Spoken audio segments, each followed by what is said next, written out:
It's that other show with EVH. This is the show that isn't the morning show with EVH. The idea here is more of a talk radio format. We talk about politics and culture and generally harder news than we do with our daily The Morning Show offering. And of course, after we went out there and told people we were going to do this talk radio show type of thing, we then realized, well, you really kind of need a good phone system to make that work, because the heart of talk radio is that people call in with their comments and their questions and they interact with the host. Well, we haven't quite figured that out yet. We've got a bunch of cameras in here. We've gotten ourselves a daily show, but we cannot figure out exactly how to do this phone line thing. I was going to say, standard landlines are more difficult these days. It's like all this equipment we can broadcast from your basement. We have the cameras. But then this is take 2 of the show, so obviously we screwed that up. We screwed that up as well. The first time around. So we're not done screwing up. Look, part of this whole experiment is to see just exactly how much I can screw up in public. That's what I'm really trying to do. Embarrass myself in my older age. So, yeah, this is actually our second take of the beginning of this show, because Greg screwed up, and he didn't have the audio up.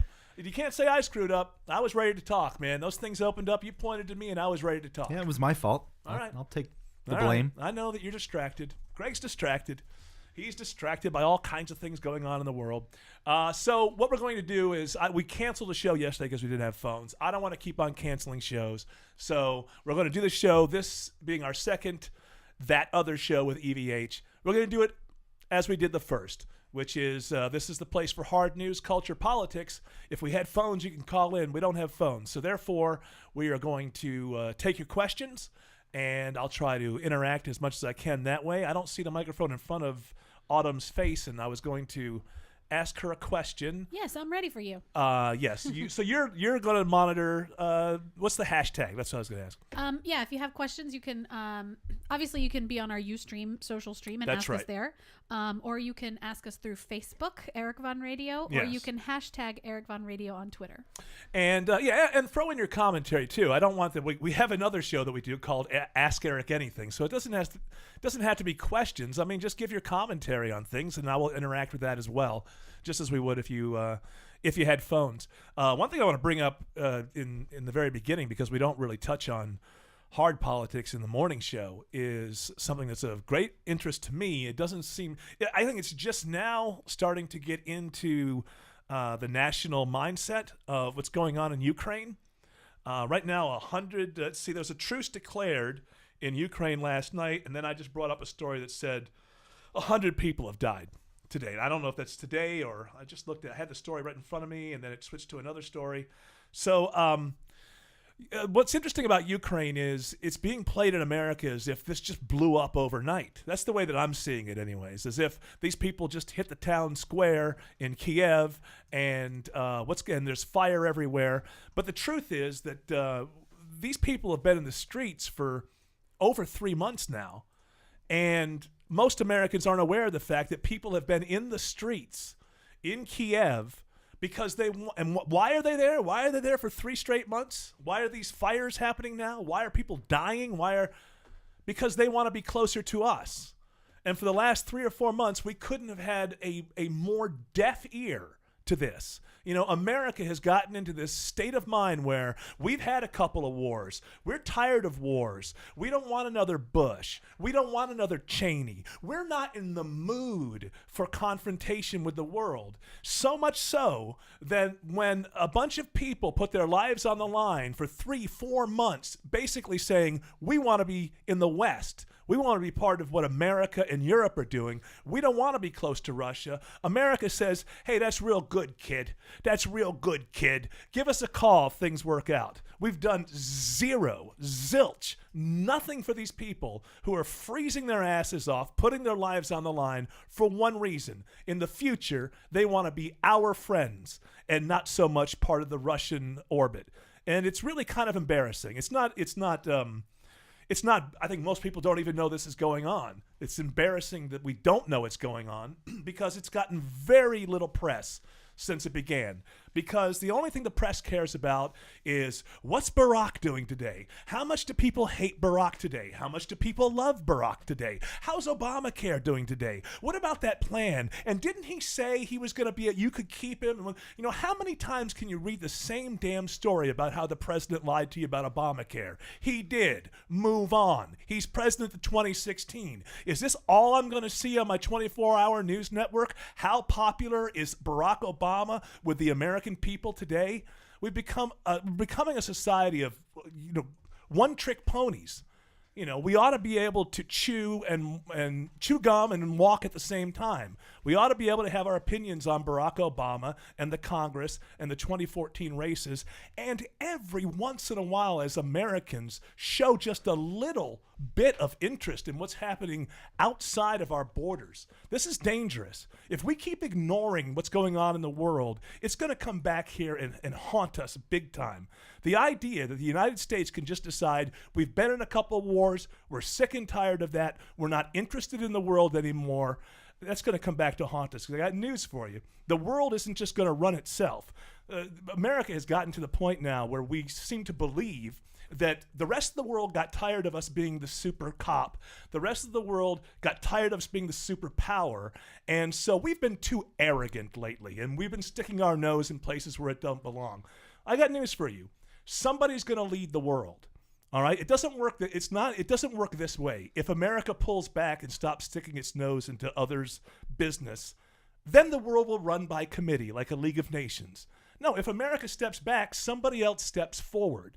So the choice isn't that America doesn't run the world and nobody runs the world.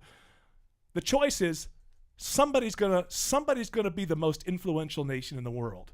The question to you is, do you want it to be Russia or China, or do you want it to be the United States? Time to stop whining. This is the way the world is. I might have it here. Is this up, Greg? You're up. It's a very small thing that's quite telling.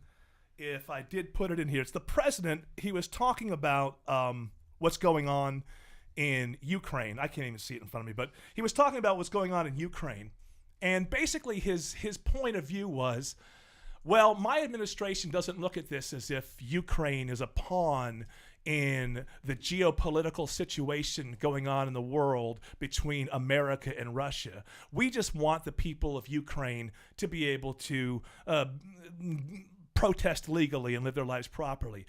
President Obama, it doesn't matter how you want the world to be, all right? Ukraine is a pawn in the greater fight between the East and the West. It doesn't matter what the Obama administration wants, because for Putin, he's going to use it as a pawn. Therefore, you're forced to play that game. That's how it works. The president has been the president for almost 6 years now. Let's get out of fairyland and stop talking about the world. We're going to deal with the world as we think that it should be. That's not the president's job. You deal with the world as it is.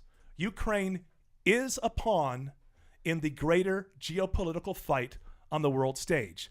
That's that. Now the question is, who wins and who loses? A bullet doesn't have to be fired. There's going to be a winner and there's going to be a loser. And if the American people have their heads up their asses so much, so afraid to get involved in the world now, then we're just going to lose and lose and lose. Have you noticed? This guy Putin is walking around the world like a real man. I mean, let me ask you a question. If Vladimir Putin and Barack Obama got in a street fight, do you have any doubt who would win? Does anybody here have any doubt who would win that fight between Vladimir Putin and Barack Obama? Obama's too skinny. One thing, sometimes wiry guys, oh, that's true. They can really surprise you, yeah, because they've got a lot of energy. Here's the thing. Vladimir Putin wins before the first punch is thrown because Vladimir Putin is looking for and actually enjoys the conflict. You can always win a fight if you're the guy who wants to fight against a guy who doesn't want to fight. It doesn't even really matter what your bodies look like. I'm talking street fight. That's a metaphor, but that's what's going on in the world right now. Vladimir Putin is seen as stronger than Barack Obama, and The fact that these people have been out in the streets in Ukraine trying to get away from Putin for the last 4 months, and boy, and what did Obama say about that before 2 days ago? Does anybody remember? Does anybody remember him even having an opinion? I'm sure that there was an opinion that was put forward to the press in a release, but I don't know. I'm an older gentleman. I'll be 50 this year. I just kind of think Ronald Reagan would have gotten involved, at least rhetorically at this point. You wouldn't wonder what your president thought about it. Look, they are a pawn. They want to be with the West. Our job is to get them over here, because the more people we have on our side makes our side better. So that's my little thing on Ukraine. And do we have any other questions at all? You can't get any more harder politics than that. I'd like to say, by the way, if you get in a street fight with someone who's bigger than you or someone you don't think you can take, yes. I don't know how easy this is to do, but my fantasies when I do fight, I just go for right here. It's part of the neck, right? That opening. And you can get your finger in there, and you can take them down to the ground, then knee them in the chin, and you're done. You walk away. You got to be able to get to the neck, though. You got to be strong enough so they can't just knock you away from the neck. You have to distract. I mean, if you get in there, once you're in there, you're good to go. You take them down to the ground. I'd say you throw I'm right-handed, so I throw a left. It's not going to do anything, but it distracts them, and you shove it in there. I get the feeling that Putin would beat any of us in a street fight, but it'd be like one of those boring UFC fights where it's not dramatic. He just knows some kind of move that he does with your wrist or your elbow, and you just give up in 30 seconds. It's not good. I understand that people in this country, I got war fatigue, and I don't want the country to be involved everywhere on the globe. But we cannot be afraid to let the world know where we stand. We've been in a couple of wars for a good long time, and we do have the fatigue, and it's understood. And I'm not arguing. There's really no war scenario with Russia. We're not going to go to war. We're not going to send troops to Ukraine. But it does bother me that that the world doesn't really know exactly what we think about it. When the Polish went on strike during Reagan's administration, which basically in the end turned into Poland being free, we didn't send troops over there or anything, but Ronald Reagan spoke to this country, and he spoke to this country about Poland, and he spoke to us about why it was important that Solidarnosc win. And you can do this kind of stuff without going into a hot war. Strangely enough, if you ignore things and ignore things and ignore things, usually at the last minute when you have to deal with it, you're talking about war. You're talking about a hot war. The way to avoid wars is to understand the fact that you are the superpower in the world. You do have skin in the game almost everywhere on the globe, and you have to. Your point of view has to be respected, and it can't be respected until it's known. And my feeling is, all Obama cares about is that all the bloodshed and all the violence cease, which is important to me too. But we should also care about the people who want to be with us winning. So. Okay, question. Wait a minute, I got to put my damn ear thing in. I need new ear. You just need a longer cord. Yeah, I think that's what it is. Or you can wear normal headphones. It's very long. It's just, big cans. Yeah, why not? That looks idiotic.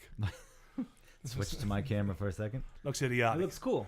No, it looks good for you because you're official capacity. You're over there and you're running things, and so it seems like you should have them. Okay, what do you think about the FCC wanting to get into newsrooms to study them? I saw a story on that yesterday. And so I don't know the complete ins and outs of it, but I don't think I really need to. The FCC, so the idea behind this, as I understand it, is that why are you going like this? I was going to, I didn't know. A question, I started answering, and you're like. I was going to jump in, and because you said you weren't sure, but it seems like you kind of have Well, an I idea. know a little bit. What they want to do is they want to get in there, and for some reason they want to ask questions of editorial boards like, what is your editorial point of view? What is your news mission? They want questions like this to be answered. Which is just wholly inappropriate. It's the fourth estate. The press's job is to keep the government officials in check, so the government officials really don't have a role in trying to help them define their editorial mission. Well, what they're saying, they've identified 8 underserved populations, and they want to find ways to make sure those communities are getting more coverage. That's not their business. It's not their business to decide that. It's not the government's business to decide whether or not the press is doing their job appropriately or having the reach. And when they say we've identified these areas, what does that mean? They don't get Channel 2? Do they get the internet? Are they on blogs? They live in this 1975 world where, if you're not getting ABC, NBC, and CBS, you're underserved. They may not get them the old-fashioned ways. Newspapers are falling apart all over this country and going down. So the idea of communities being underserved is silly. But at the FCC, by the way, as my understanding is, should have I don't even know how this was mission creep with these guys. And somehow the FCC, it became part of their job to make sure that the airwaves were used properly as far as content goes. That's not why the FCC was put together, in my understanding, and if anybody knows different, you can correct me. I'm glad to look at what you had to say. But my understanding is when radio first started, there was no governing of who was on what frequency. So you'd have somebody on a frequency, and then somebody else would go up on the same frequency. They'd jam each other. It wouldn't be good for anybody. The true idea of the FCC, which was a good idea and still a good idea, was to make sure, to manage the airwaves in such a way, right, that they could make sure that signals weren't jamming one another. People were on their proper frequencies, and then as a consumer, you could go up and down the dial, not be confused, find what you wanted. This frequency wasn't being used by Fred on Monday and John on Tuesday. The whole thing made sense. I don't know where or when the FCC started getting into looking at content and community standards. Community standards will take care of themselves. Believe me, you go out and say whatever you want, you're not going to get Minute Maid as a sponsor, and that matters to you if you're trying to put on a show. So I think community standards can take care of themselves. You can't just go on and be outrageous every day in a community and expect to make money or do anything. So the FCC even being involved in this, I don't understand. Then when you get into editorial opinions, I would think there would be a different government agency that would. Why is it the FCC's job to make sure that every rural outpost in America gets proper press coverage? I don't even see where that's in their charter. I don't have an answer for you. Well, you're staring at me. That's why I'm saying. Yeah, I'm just giving you someone to look at. You always look at off. me. I know, because Autumn's just down there tapping away. I know you're doing work. I know you're doing work. I feel like I should argue with you, but I have nothing to argue. Yeah, I don't. So I can't oppose you. Something about this I just don't understand. I just don't understand where it became the FCC's Was it a power grab? job. Do they feel like they're losing? Well, that's the question, and it doesn't matter. Even if from this, the problem with the government is if you allow this to happen, and if because liberals are in charge of the FCC now, and maybe they think that they're not getting their word out about Obamacare properly or something. I don't know, but hey, look, when you start doing that with the FCC, well, when the next conservative gets into power, you're handing that power to him or her. So it's a stupid idea all the way around. The government should have zero say in what content is in the press or how much of the country is covered by that. They shouldn't care about whether both sides are being heard in every community. Jeez. Give people a little credit every once in a while, That was part of their job, though, when there were only a few outlets. Fair time for... They did that for a while. They got rid of that. Yeah, they got rid of that. Yeah, because now it's not needed anymore. There's more than 3 networks. But you know what? The truth is, though, it never worked then. AM radio is popular now, and it's mostly conservative. Not all conservative. But those kind of talk shows took off after they got rid of that not fair use. That's fair, whatever. The equal time. So it used to be in the 70s, 60s, 70s. If you were a radio station and you had somebody from one side of an issue on, you were forced to have somebody from the other side of the issue on. Well, guess what? Nobody wants to listen to that kind of programming, and so therefore it didn't exist. AM stations, for the most part, stayed away from it, and you had home and garden shows and the Green Thumb and car talk and all this kind of stuff because they just stayed away from politics because it got too weird. Then when they got rid of the equal time stuff that's exactly when Rush and all these others started to put on shows that actually made people want to listen to shows about politics. And then that pissed the other side off because it was all conservative. But that had more to do with the fact that liberals had outlets already. Conservatives didn't. This was before Fox News.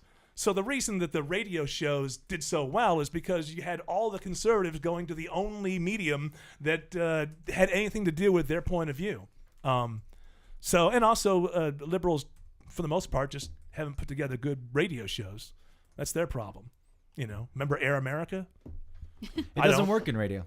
I can. I mean, I don't know. Does MSNBC have an audience at all? I don't know. I mean, you could do the other side. Well, people are more liberal, I feel, will listen to conservative talk radio, but I don't know if it goes the other way. Do conservatives listen to liberal talk radio? Probably not.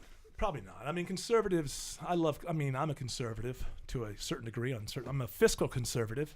And I'll tell you something, something that really annoys me about conservatives is that they can just be tremendously of a one-track mind. And you have to tell them, I don't want to talk about the president for the 3,725th time. Can we just have lunch? These people, they act like the conservatives today are really letting me down. They're acting as ridiculous as the liberals did during the Bush-Cheney final years.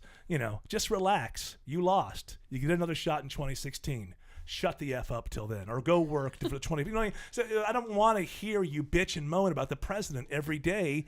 Guess what? You didn't get your crap together and you didn't beat him. Now figure out how to win in 2016. You'll never run. This is what conservatives need to really think to themselves. Barack Obama does not matter. You will never run against Barack Obama again. He is an unbelievable politician in the sense of winning at the national level. He has a charisma that you don't understand because you think he's so obviously flawed. But it's there. And even with this kind of really middle of the road, I wouldn't put him in the bottom pack of presidents of all time, but you're not going to find a whole lot of people who put him at the top. It's a total middling presidency at best. And still, I think most of the American people are willing to give him a pass. They like him. That's a quality in a politician that is it's an intangible, and you can't create that politician. You can't manufacture that politician. Bill Clinton had it, drove Republicans crazy. Barack Obama has it. Barack Obama does not matter. He's president until January 2017, and you will never run against him again. Start working on the next campaign. Start working on your issues. Stop thinking about Barack Obama. You're not going to stop him. He's president until 2016. You have to live under the Constitution, conservatives. Are you aware of that? We don't just throw presidents out because you don't like them. It's your job to unseat them if you don't like them. You didn't get that job done. You had a whole bunch of people. You ran the wrong guy. He didn't get the job done. Stop pouting. Stop crying. Stop bitching. Stop vetching. Get working on 2014. Find somebody in 2016.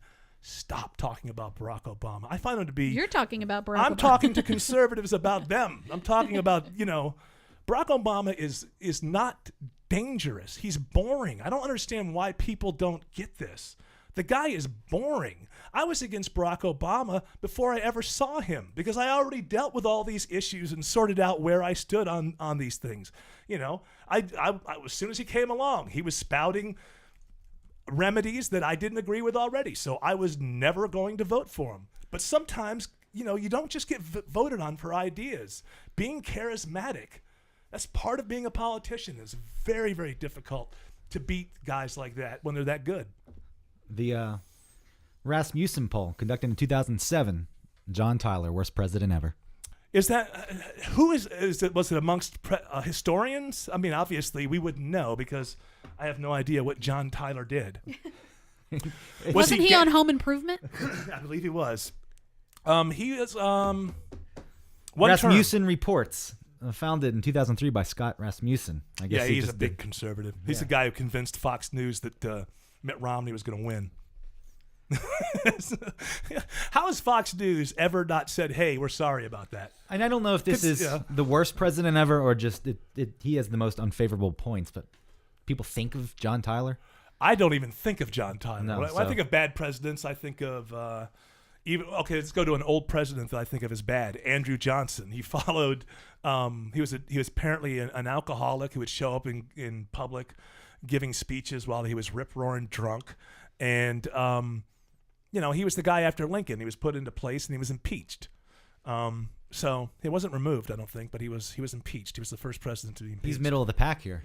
Oh, really? Yeah, it's not. It doesn't give. It doesn't say what John Tyler did that was so horrible. I mean, shouldn't there be, if it's so obvious that it was John Tyler, shouldn't it be like, yeah, he's the guy who... It's just rating them favorably or unfavorably. Amongst historians.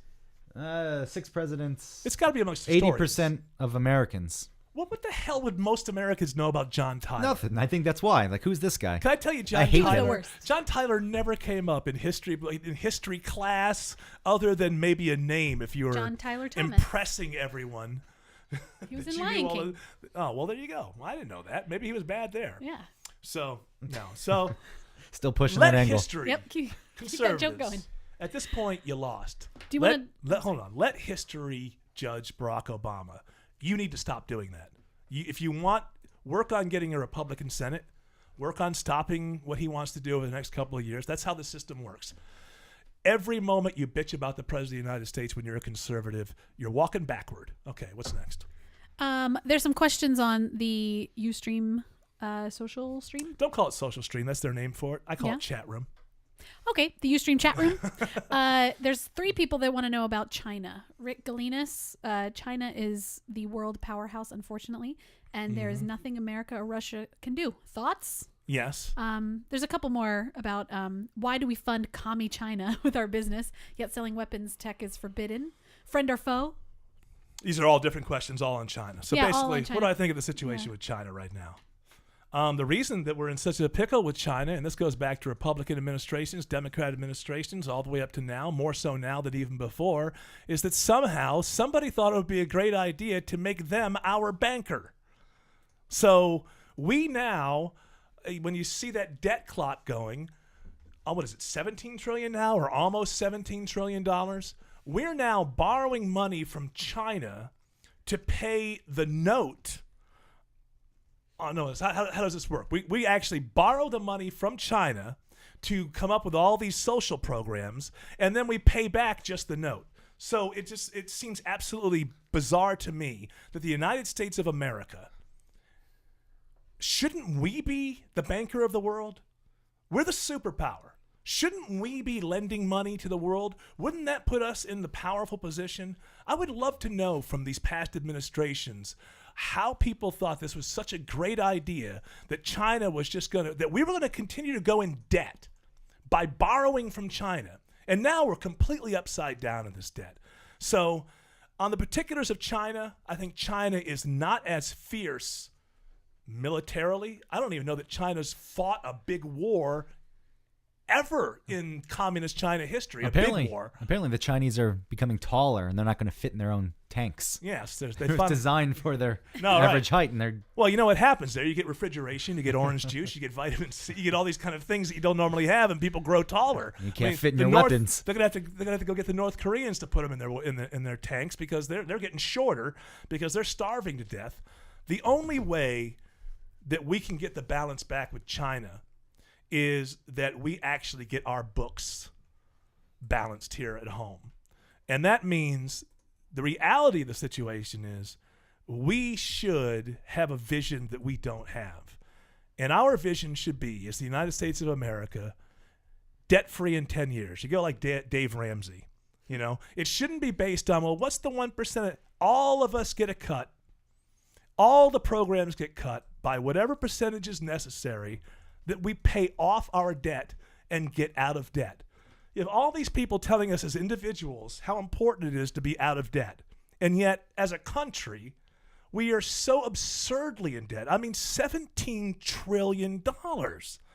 In the early 90s, late 80s, early 90s, it was $3 or $4 trillion, and everybody was up in arms. How are we ever going to pay this back? We were able to get out of that debt because with the internet boom, we basically grew the economy bigger than what we owed. If you can grow the economy bigger than what you owe, you can swallow what you owe and you can move on. I don't know that it's possible to grow the economy bigger than 17 trillion, just suddenly in a boom, grow the economy like that, even with the best measures. So we have got to go on austerity. We need to decide that we're going to have 5 years or 10 years of underspending on programs, of huge cuts in our entitlements, so that we can get to a debt-free nation, or as close to it as you can get in reality. $1 or $2 trillion would be nice. As long as we owe all this money to the Chinese, they're going to have that to play against us. Why another thing that the press could do, if they weren't so focused on Barack Obama and his particular popularity on any given day, is go back to George W. Bush, go back to Bill Clinton, go back to George H.W. Bush, talk to this president and say, so what was this brilliant idea about going into debt to China and allowing them to basically be our banker? Can somebody please tell us now why that seemed like such a good idea? And could you tell us now if you still think it was a good idea? I mean, it didn't have to be done this way, but politicians are lazy. And what they want to do is they want to give you as a voter everything that you want. All right? Sometimes a politician has to come along and tell you why you can't get what you want, and tell you that that's okay because you're going to be more successful. And the country is going to be more successful if we're not $17 trillion in debt. And by the way, if you're taking one dime from the government and you can work, you're scum. Anyway. If China calls in our debt, are we done? China, no, because what we would do if they called in the debt, first of all, we do have leverage. We're also, if I believe that we are their biggest market, so they do well by this arrangement. So for them to call it in would be very short-sighted and probably not in the cards. They like it the way that it is. They like the fact that they have this leverage over us. If push came to shove, you can go to war and just nationalize and just say, well, we're not going to, if we were in debt to Hitler before World War II started, we wouldn't feel as if we had to pay him back once the war got going. You don't have to pay these people back, but you'd probably have to beat them on the battlefield militarily to get away with it. So I don't think, theoretically they could call in the debt, but if we don't pay it, what do? Send a warship over? So it's kind of theoretical, and they like it the way that it is. They like having this leverage over us. But we have to watch China. China just sent, I think, a probe to the moon. They're looking to put a man on the moon. We have to hitchhike to the space station on Russian. I love this whole. Let me focus on Obama here for a moment. Not too much, but all I heard was that, oh, thank God George W. Bush is gone. Obama, he's a smart guy. He understands science because he believes in the global warming stuff. He's not one of these creationists. He's a thinker. He's out of academia. He's a professor. Meanwhile, nothing for NASA. Nothing. I mean, our space program in 5 years has gone nowhere but backward. No plans to do anything. And again, it's much like whether or not you're the biggest country in the world or more in control of things. If you don't do it, somebody else will. So a lot of people might say, well, we got problems right here on Earth. We don't need to be sending men to Mars. That's kind of stupid. Why would we spend any money on that? Well, that's great. And I understand where that comes from. How do you feel when Russia's on Mars and China's on Mars and your wasting country their time. And your country isn't? Are you just laughing at them? Oh, you spent all that money and you're on Mars? In the military, my understanding is you want to hold the highest hill. Right now, the highest hill is the moon. Somewhere in the future, the highest hill is going to be Mars. I believe, and it's not talked about very often, one of the reasons that we were able to beat the Soviet Union is because their system wasn't allowing them to do the things that we were doing, that we were sending men to the moon and bringing them back. We sent a lot of men to the moon and brought them back. That's very amazing. And I think when you're playing a game on the world stage of who do you want to be with little nations? Do you want to be on their side? Do you want to be on it? Okay, so you had a lot of little nations that somewhere around 1972 were thinking about whose side are they going to be on? Okay, in the Soviet Union, they've got like 10 families living in a dormitory, and the United States is putting men on the moon and bringing them home. I think that matters. I think that you want to be the most advanced nation in the world. And you're the most advanced nation in the world when you do things like put people on Mars or go back to the moon, or at the very least, don't hitch a ride with the Russians. I know apparently a new shuttle program's in development. I'm just trying to do research now. No, There's it's not anymore. It's not anymore. It's done? I don't think that there is. I think that they've slowed it down a great deal, because I heard they were going to scrap the shuttle program, go back to the Orion, was it the Orion rockets from the 60s, and use that as a way to get back. But even that has stalled. I mean, Obama has zero, or this administration has zero interest in space. And like I say, I understand people saying we got problems here. But one thing that we got out of the space program that people don't talk about, it became interesting in the 50s. Space became interesting in the 50s. Why? And then in the early 60s, when John Kennedy said, we're going to go to the moon by the end of the decade. Well, you know what that did is that inspired a whole bunch of 11 and 12 and 13-year-olds to go into the sciences and to try to be a part of that. Not all of them made it to NASA, but we ended up with just a large amount of young and middle-aged minds that understood that and could make advances in that. And, I believe it led to, this laptop being right here. The Russians didn't lead the computer revolution. They had just as many smart people as we did. It's just a matter of where you put your priorities. I don't think that we should spend all of our money trying to go to Mars, but I also think it's embarrassing that we hitchhike to go to the space station. And it doesn't embarrass people. It used to be a source of pride in this country. Popular science. The space shuttle was retired early due to the high cost of sending the vehicle into orbit. Now, a new study suggests the cheapest way to reach space is a space shuttle. Yes. So, there you go. I mean, and also, it's not one of those things that you look for the cost-effective thing. I mean, we got Tang out of the moon program. Great orange juice. Powdered orange juice. We wouldn't have had that if we didn't go to the moon. How many other things? Velcro. Astronaut ice cream. Astronaut ice cream, which is fantastic. Is it? No, but, if you're in space, it's the only ice cream you got. It's pretty good. So I can't even remember what the original question was. I went off of my NASA thing. But anyway, China. That's what it was. China's going to the moon. China's going to Mars. We don't care about that. You're going to care about that. You're going to care about that when they're up there and we're still hitching rides. Google announced Atlanta as a potential city for fiber. Is this going to happen, or is it just I hope it does. BS on their part? I hope it does. I don't think it's BS because they have done a few other... Yeah, they're in, I think, Memphis. Or, I'm sorry, Kansas Austin. City. Austin, Kansas City. Kansas City is where they launched Kansas it, I think. City, I believe Chattanooga might be. Chattanooga has some kind of internet. Chattanooga Provo. has free Wi-Fi for everyone. Okay. Provo. Provo, Utah. And I can only hope that we would get it in Atlanta. I think that you get halfway decent prices too, being in the. I would love to get to that. It really, especially with what we're doing here. It'd be great not to have to worry about the type of internet service that we have now.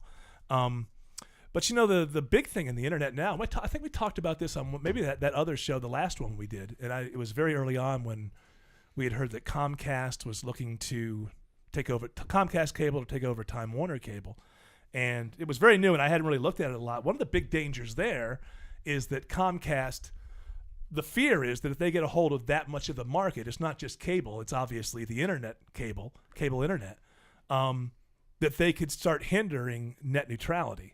And basically all net neutrality means, and it's the there's no regulation behind it, but I think it's the unspoken code, is that every bit is as important as any other bit. There's no trafficking that goes on. So right now, big companies can't have more bandwidth just because they buy more to move their traffic than we do at Eric Von Radio. We get to move our traffic at the same speed as others get to move their traffic. Now, this really concerns something like Netflix. Netflix, that traffic has got to come into your home. It's an astounding number of subscribers that Netflix has. Astounding. I can't take it out of the top of my head. But they have an astounding number of subscribers. And Comcast has a competing service. So if Comcast owns the internet highway that Netflix is on, the fear here is that they slow Netflix down, thereby making that service not so good, and speed their service up. Relatively speaking, it seems like a better service, and that would be a bad idea all the way around. One of the great things about the internet is that there is net neutrality, and that once we all get on the net, we're all seen as equal as far as the bits that we're putting up and the bits that we're taking down. As of April 2013, Netflix with 36.3 million subscribers, 29.2 million in the U.S. Amazing. I mean, it's a lot. And when Comcast has a competing service, and there are a lot of, everybody's going to have these sort of Netflix type services, but Netflix was there first, and they don't own the highway. And now you've got all these other people who own the highway getting into the same business, and it's just kind of hard to believe that they wouldn't throttle their competitors back just a little bit and make their services better and appear better to well, the here you go. to the end Here's user. where your FCC needs to figure it out. I don't know if the FCC can't even really figure out if they are supposed to be talking about the Because it's internet. cable. It's and cable. internet. And I think that's a big question amongst the board at the FCC, is if they can even do anything about net neutrality. Another point is this, though, that now that's the one side, that Comcast could come do that. A lot of people also say, let the market decide. Netflix is very big, and if Comcast starts throttling Netflix, they are going to get such a backlash from their behavior.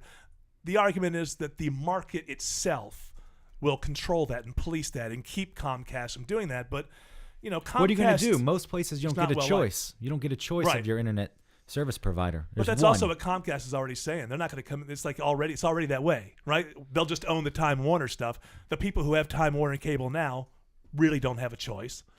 These monopolies were set up a long time ago for different reasons, having to do with cable television, nothing to do with cable internet. But these monopolies do exist.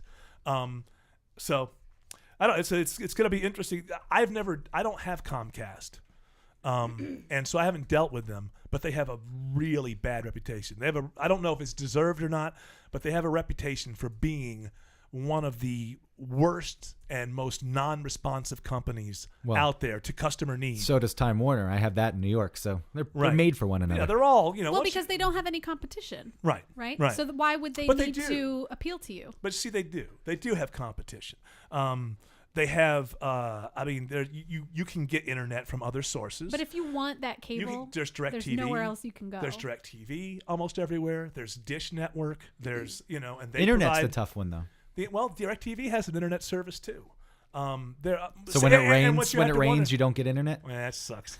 Does it like that? Just like with TV? I don't know. That's I what would I'm imagine. But what people are doing now What I'm saying is that it might be that right now it seems like Comcast would have way too much power, but it might be that the ground is shifting so much right now that 5 years from now it will look completely different, and Comcast and Time Warner are getting together.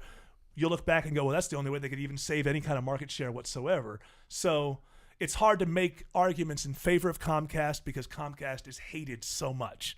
But I'm not so sure that in 5 years or 10 years from now, the landscape that we see concerning net neutrality looks the same. So, it moves and changes so much. Yeah. There may be a lot of ways to get internet in 10 years. I don't know. Technology. So, but right now, I would say it's probably a bad idea, but we'll see. We'll see. Anything else? The people abandoned me. They have no more questions for me. They hate me. They don't want that other show with EVH. This is a bad idea is what they're saying. You want to talk about Common Core? What is Common Core, the new state standards for education? Is it new or is it? Well, they've been pushing it for quite a while now. Right. It's not completely new, but it's been implemented. Well, I know that you know about this because Greg does video freelance work, and you've like shot a lot of these conferences and stuff. So you're kind of familiar with them. These are through a company. I mean, it's a publicly funded to drive the Common Core, I guess, agenda, really. They're getting it implemented. There's 3 states or 4 states that don't have it. So Common Core would be a common curriculum. Nationwide, so teachers can collaborate. And it's also, they want to reform the way, the curriculum. Right now, they say it's a lot of information thrown at students. It's too much, and teachers are just teaching for standardized tests. And their thing is, right now, it's a mile wide, inch deep in terms of information. They want to make it inch wide, mile deep. Right. Yeah, so you're going deeper. And what does that into mean? less. Now, see, these guys are really, really great at having these sayings like this. But what does that really mean? It means you go more in depth on certain topics that they have decided are more important. Yeah, what are those topics, I wonder? Well, I mean, that's one of the things that they're hashing out right now. Have you seen, I know we played it on something. There was one lady who gosh, I remember seeing this thing where it was a bunch of teachers together, and then you got the Common Core people up there, and they're sort of explaining stuff to teachers.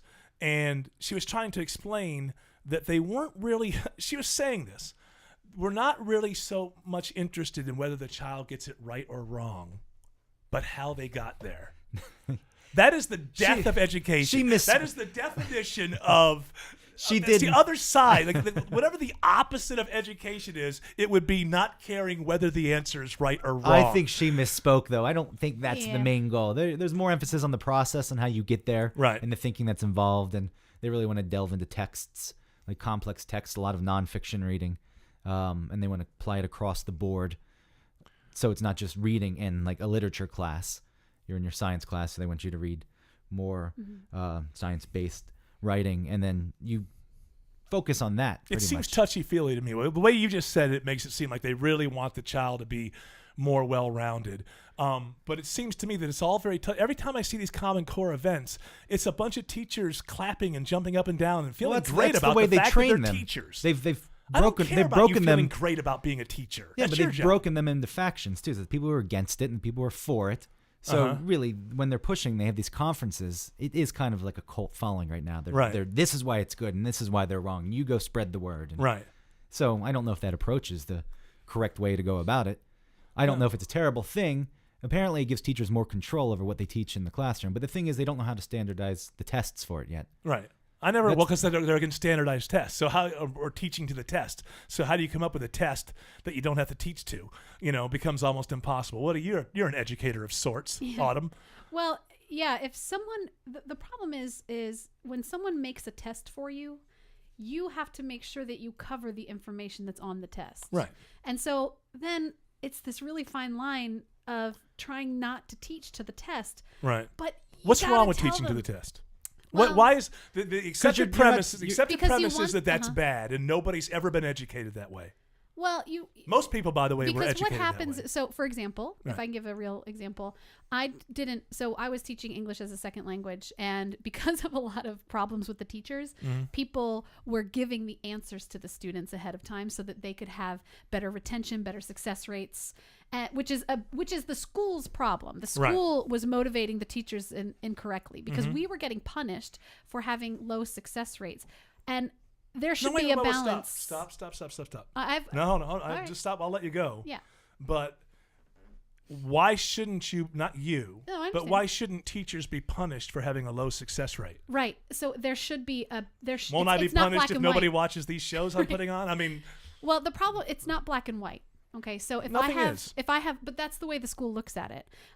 If I have low success rate, then it's because I am doing something wrong, which is not always the case. You may have dumber students. I could have maybe slower students. Right. I could have a very low number of students. So if I have 10 but aren't there and ways to 3 weigh of them this? fail, I mean, they don't do that. Okay, though. well that's the answer to that. They're wrong. We polled 2,500 people, and somehow we have an algorithm that tells us that how it reflects that 85% of people believe this. So that's weighted because of so there has to be a way, I would think, to weight these things based on class size, difficulty of the type. If you have special needs students, obviously it's not going to be the same standard as having somebody who has straight A's. Or my students were adults, so they could have a death in the family. Right. They could have sick children at home. Right. They could have. But I mean, see, all of that is the kind of stuff that's not supposed to be considered. That's their problem, quite frankly, and it's something. But then it becomes the teacher's problem because we are punished for that. Okay, so that aside, okay, the tests were being made for us, and so sometimes the vocabulary on the test would be from something that we covered for like 20 minutes on one day, and there's no way for those students to remember. They might But wouldn't you know to teach to that because it's on the test? Yeah, but the test changes every time, so okay, we have but to remember. Well, you should be privy to that. But I mean, we weren't privy. We weren't allowed to have it before. Well, you should know what you're teaching for. There's no doubt about that. But my point is this: when I grew up in schools, we were taught to the test. I mean, I think that we opened every day. We started something. We were going through a book. There'd be quizzes at the end of the chat. This is basically the way that I understood most things. You're going to open whichever book it is. You're going to start a new chapter. That's going to be a new thing. At the end of the chapter, there's going to be a quiz. There's maybe 8 chapters in a section. At the end of the section, the test that you're going to get is going to be an amalgam of basically those quizzes that you got at the end. And whether or not that's 100% of what you need to be around, I don't think that's a bad place to start as far as education goes. But it was a very easy thing for me to follow and understand. You're not going to retain most of the things you learn. Right. The most important thing to do is to learn how to take a test. To learn for a test. The problem is that I guess maybe some of the stuff that's on these standardized tests doesn't seem as relevant maybe to the classroom or like what they're actually doing or what they're actually trying to teach. So it's like, oh, we have to cover this weird thing that you know. You know what? It may be the best of a bunch of bad options. Too many. Maybe there's no perfect option. Too many cooks in the kitchen. Well, or something. Yeah. Well, part of the problem is you're going to have smart students, you're going to have dumb students, you're going to have students who care, students who don't care. I think what they're trying to do with Common Core is close the gap in between that because it's now about the process and even the kids who aren't smart. Here's the worst thing you can do, and a lot of times those things lead to this. You cannot bring everybody up to the standard of the smartest. So what will naturally happen? Bring them down to the bottom. What naturally happens is you'll bring them to the middle. Yeah. You can bring some of the bottom up to. The only shot you got is bringing some of the bottom up to the middle. So you're going to have to bring the top down to the middle. And guess what you call that? Fairness. And then people get upset because you're leaving a child behind. Right. And it's like, well, I can't. Hey, I got news for you, parents. It's your job to make sure your child's not left behind. It's not your teacher's job to make sure your child's left behind. That's the problem. Yeah. The problem is that people think it's a teacher's job to totally educate your children. It's not. It's 99% of the education of your child is on your shoulders in their life, in their rounded education. The teachers, this is stuff because you can't sit around and teach math all day long at home. It's just not possible because supposedly the teacher's supposed to be better at it than most of us, and they can pass that stuff along. It reminds me of Common Core. I can almost bet you that I'm against it completely. I don't think there's a problem with teaching to a test. I don't think it should be the only thing. I think it's a good way to teach. It reminds me when we first went to Los Angeles, they had done an experiment. Phonics that's how I learned to read. Phonics. I don't even remember learning how to read. It was so easy. It's the best way. I don't know about other language. The English language, best way to teach somebody how to read is the use of phonics. And we had taught generations of people how to read in this country through it. And somewhere in the 80s or something, or I don't know when, in Los Angeles, they decided to switch to something called whole language. And what this was, and it sounds a little bit like what you were just saying to me there. It's like, well, we don't really care if you spell all the words right, or we don't even care while you're reading if you get all the words right, but do you understand the sentence? This was the idea. We're going to teach the sentence as a whole thing, and we're not going to break it down to these small parts. I got to Los Angeles with a 12-year-old in tow in 1995. And they were just going back to phonics. They had done their whole experiment with whole language, and they had a near generation of dummies that were produced through it. And they decided to go back and do what had been done to begin with. There's no perfect way to teach. How many students are there in this country? From 5-year-old, from kindergarten to high school, because after that it's your choice to go on. There's no perfect way to teach all of those children something to a standard, right? But you do have to teach to a standard because teaching to a standard is going to bring more children to a better place. And you do the best that you can. The touchy-feely stuff, Common Core, I'm willing to bet that I can find evidence if I dig hard enough that all of their plans make the union stronger in the end. I guarantee you they all make teachers. Well, it's not a national initiative. I'm not interested in teachers feeling empowered. And it seems to me that that's what these things are about. You should feel empowered. You should be a teacher. Go home. Well, you have sex with your husband. Be a normal person. Go back to school the next day. I'm sure there's some teachers. Not a matter of pride. I'm sure there are some teachers who could get their point across more clearly, succinctly, if they were able to teach the way they wanted to teach. But what's the percentage of those teachers? Right. Most people get an education, and they're teaching to the books, and you put them out there on their own. I don't know. Good luck. Yeah. Well, but a lot of people, there's a big argument now that says that kids don't need to know as much. They've got Google.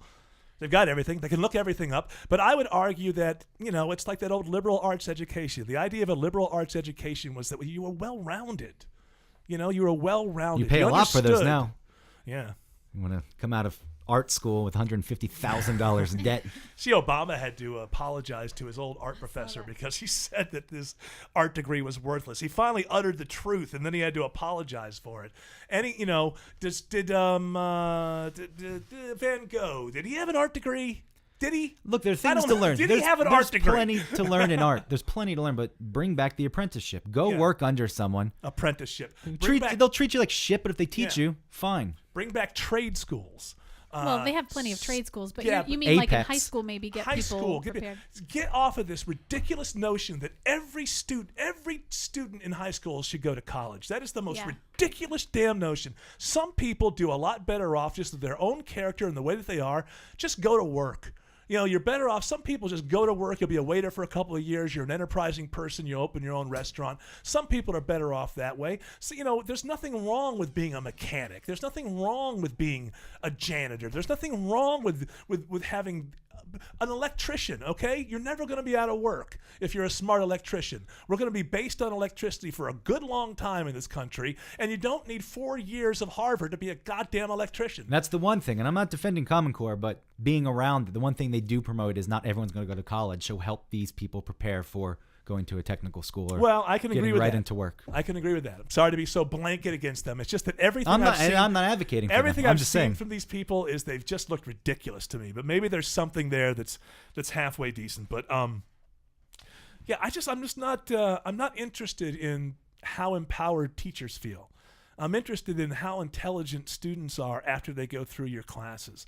And we're not doing a good job of that right now. We're doing a terrible job of it right now. We're getting our asses kicked. And we'll have to see how this generation turns out. Maybe everything will turn out fine. But I'm pretty sure of one thing. They don't know their state capitals the way that my mother did and the way that I was taught. And you may never need to know that Topeka is the capital of Kansas. But there's something about knowing it that makes you a better person, I like going back to the old English style, where every student, you went through that school system. By the time you were 18 years old, there were 3 or 4 really famous poems that you knew off the top of your head. Not because you wanted to, they were drilled into you. But when you're 21 years old, you're just a more well-rounded person if you can rattle off this, the Charge of the Light Brigade or something and just rattle it off. You're not going to need it. It's not going to get you a job. You're just a more educated person for it. And I think that we've slipped into this thing where, I only need to learn what exactly I need for a specialty. No, you need to learn how to learn.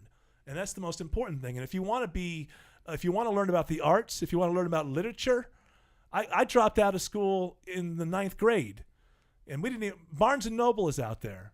The complete works of Shakespeare can be bought for $20. All right. And then for $15 more, you can buy a book that explains to you everything that you just bought in the other book. You can educate.